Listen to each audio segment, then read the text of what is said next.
ជួសមុខឲ្យគណៈគ្រប់គ្រងសាលាដែលគាត់បានជួយមកណាអញ្ចឹងប្រគុណម្ចាស់បាននាំយកបច្ច័យនាំយកដូចជា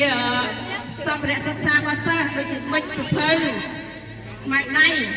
តែចាក់តែចែកបង្គាប់ឲ្យសិស្សផ្កាយឥឡូវប្រគុណម្ចាស់បានចែកទាំងអស់ហ្មងសិស្សមានបានគឺប្រគុណម្ចាស់ចែកទាំងអស់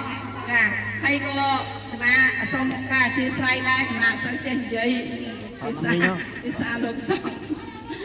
ហើយក៏អរគុណដល់មេត្តាបិតាសពរជនដែលតែងតែ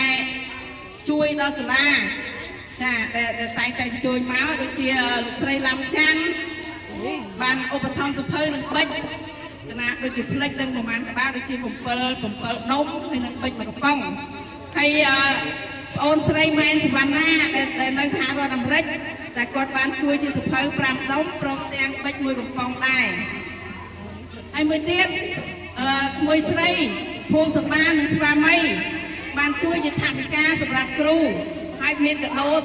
ជាកាបូបគ្រូដែរហើយក៏សភៅប៊ិចនិងខ្មៅដៃដែរបន្តមកទៀតអើយដូចជាមានសប្បុរសជនបន្តទៀតដូចជាលោកស្រីម៉ានសុខាតគាត់ជួយជាថវិកា40000រៀលហើយម្សិលមិញនេះ